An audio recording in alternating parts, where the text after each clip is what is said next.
Rebahkan tubuhmu perlahan.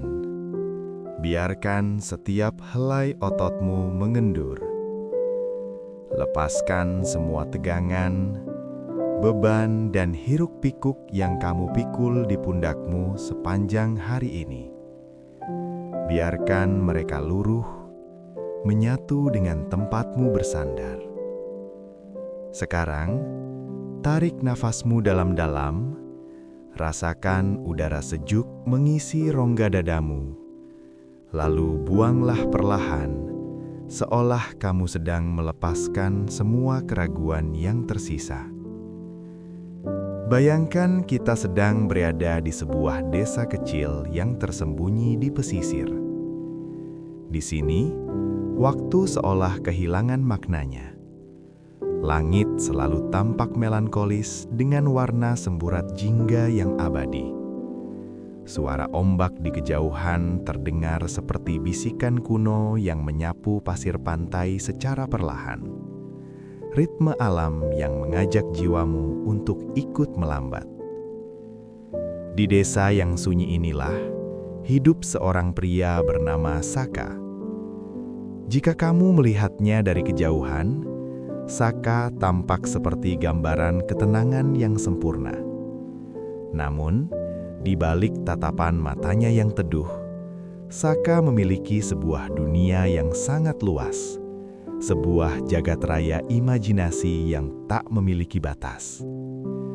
Di dalam kepalanya, ia adalah penguasa badai dan penakluk puncak-puncak tertinggi. Setiap sore, ketika matahari mulai meredup, ia akan duduk di sebuah kursi kayu tua di teras rumahnya. Di kursi itulah petualangannya dimulai. Dalam pikirannya, ia tidak sedang duduk diam. Ia sedang berjuang dengan tangan kosong mendaki tebing-tebing karang yang tajam dan dingin. Ia bisa merasakan percikan air laut yang asin saat ia mengemudikan kapal menembus badai raksasa di tengah samudra yang mengamuk. Jantungnya berdegup kencang, adrenalinnya memuncak, dan ia merasa begitu hidup. Namun, setiap kali imajinasinya berhenti dan nafasnya kembali teratur, Saka selalu menemukan dirinya kembali pada kenyataan yang pahit.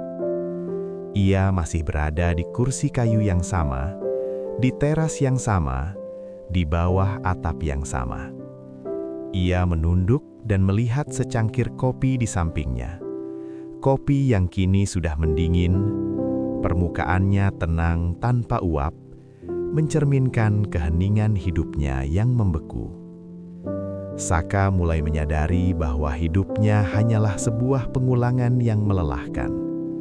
Ia seperti sebuah jam dinding yang bergerak dari satu detik ke detik berikutnya, berputar di lingkaran yang sama, tanpa pernah benar-benar pergi kemanapun. Ia bergerak secara mekanis, melakukan rutinitas tanpa benar-benar merasakannya. Ia merasa terjebak dalam rasa aman yang perlahan-lahan mulai terasa mencekik, seperti sebuah penjara tanpa jeruji besi. Kenyamanan rumahnya, kehangatan selimutnya, dan kepastian bahwa hari esok akan selalu sama dengan hari ini, kini terasa seperti dinding beton yang mengurung jiwanya. Ia sadar, ia tidak akan pernah hancur karena badai jika ia tetap di sana. Tapi ia juga sadar bahwa ia sedang perlahan-lahan membusuk di dalam zona nyaman yang ia bangun sendiri.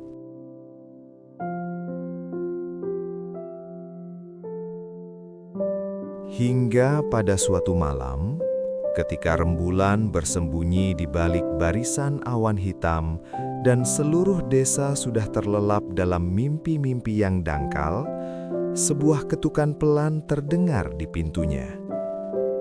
Tok, tok, tok.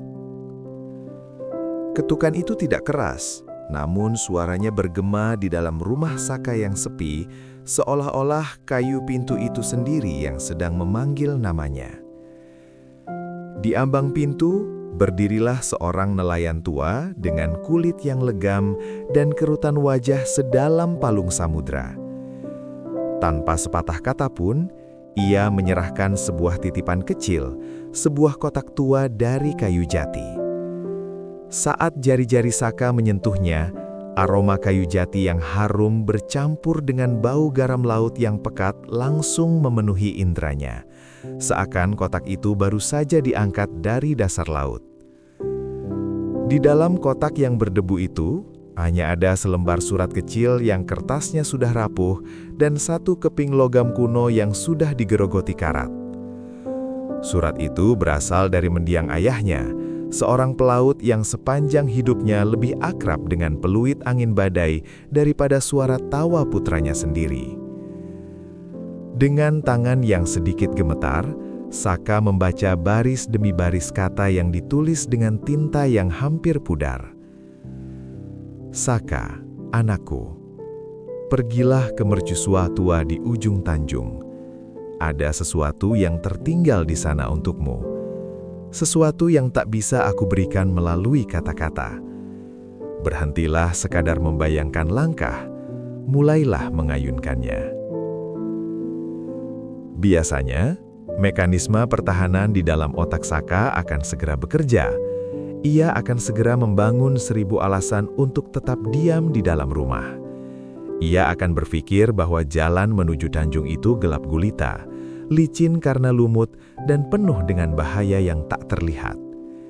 Ia akan meyakinkan dirinya bahwa esok pagi adalah waktu yang lebih baik.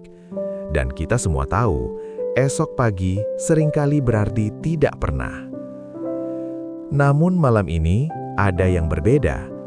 Aroma laut yang menguar dari keping logam di genggamannya seolah memiliki detak jantung sendiri. Logam dingin itu seolah menyedot semua keraguan yang selama ini menyumbat jiwanya. Untuk pertama kalinya dalam puluhan tahun, mesin berpikir Saka berhenti bekerja. Logika amannya menyerah pada rasa penasaran yang membakar.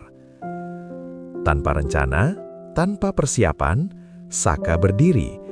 Ia mengenakan jaketnya yang sudah lama tergantung kaku, seolah jaket itu sendiri sudah bosan menunggu momen ini. Dengan jantung yang berdegup kencang, sebuah detak yang sudah lama ia lupakan, Saka melangkah melewati ambang pintunya. Ia meninggalkan kenyamanan yang mencekik itu di belakangnya, dan untuk pertama kalinya, ia memilih untuk berjalan menembus kegelapan daripada hanya bermimpi tentang cahaya.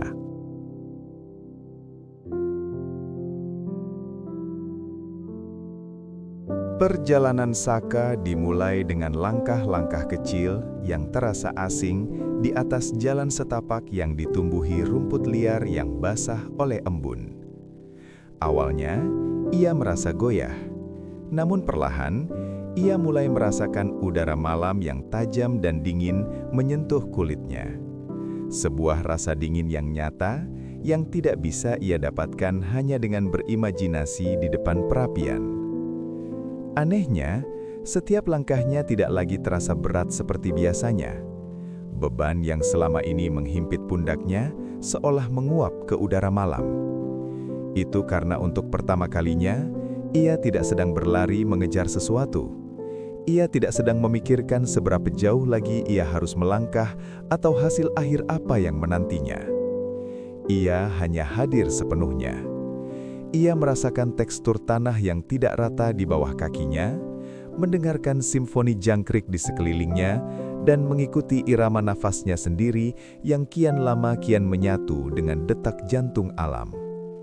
Ia berjalan terus, menembus rimbunnya hutan pinus yang menjulang tinggi, seolah pohon-pohon itu adalah saksi bisu yang menjaga rahasia malam. Suara angin yang berhembus di sela-sela jarum pinus terdengar seperti musik yang sangat tenang. Sebuah nyanyian tanpa kata yang selama ini tenggelam oleh kebisingan pikirannya sendiri. Di tengah kesunyian hutan itu, sebuah kesadaran menghantamnya dengan lembut namun telak. Selama ini ia telah menjadi pencuri bagi hidupnya sendiri. Ia terlalu banyak bermimpi hingga lupa cara merasakan. Ia terlalu sibuk membangun istana di awan sampai ia lupa bahwa tanah yang ia injak memiliki ceritanya sendiri.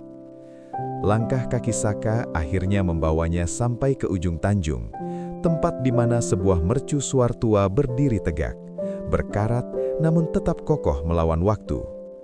Ia menaiki anak tangga spiral satu demi satu, mendengarkan derit kayu yang menceritakan tentang kesepian yang panjang.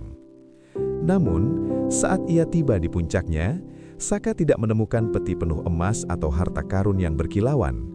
Ia hanya menemukan sebuah kursi kayu tua yang sudah lapuk, diletakkan tepat menghadap ke arah samudra lepas yang seolah tak memiliki tepi.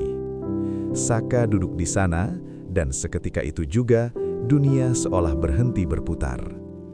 Ia melihat bulan purnama yang tergantung megah di langit, dengan cahayanya yang jatuh tepat ke permukaan laut, menciptakan sebuah jalur perak yang panjang dan tak berujung di atas air yang gelap. Jalur cahaya itu tidak menunjuk ke arah harta karun manapun, melainkan menunjuk ke arah dalam, ke pusat kedamaian yang selama ini ia kunci rapat di dalam dirinya.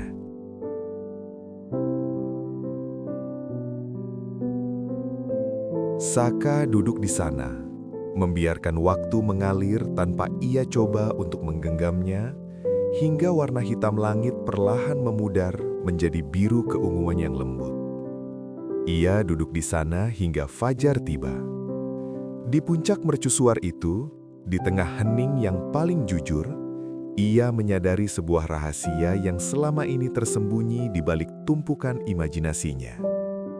Bahwa rahasia untuk benar-benar hidup bukanlah tentang melakukan hal-hal besar yang menakjubkan atau mencari pengakuan dunia.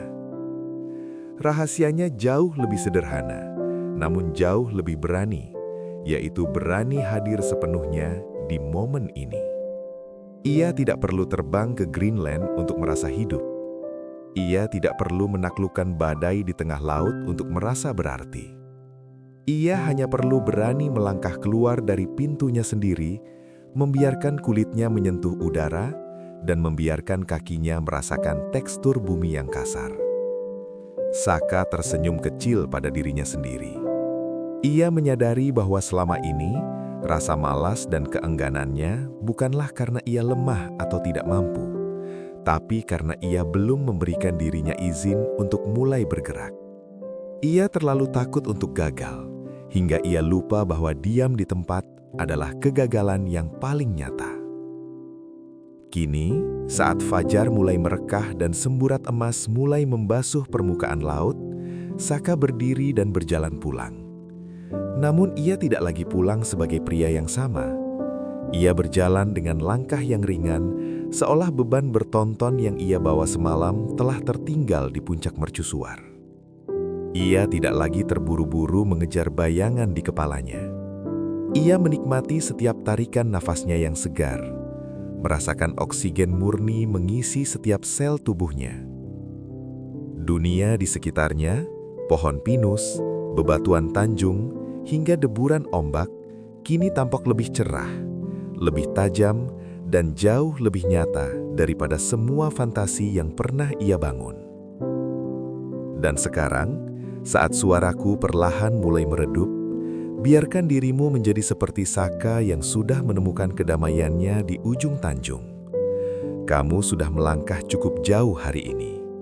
Kamu sudah berjuang, kamu sudah bertahan, dan kamu sudah memberikan yang terbaik yang kamu bisa. Cukup untuk hari ini.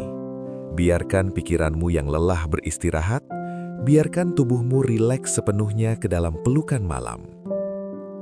Tidak ada lagi tugas yang harus diselesaikan, tidak ada lagi beban yang perlu dipikirkan sekarang. Lepaskan semuanya. Esok adalah lembaran yang baru. Hari di mana kamu akan bangun dengan hati yang lebih tenang, jiwa yang lebih jernih, dan keberanian yang sama seperti Saka. Keberanian untuk sekadar melangkah keluar dan merasakan hidup.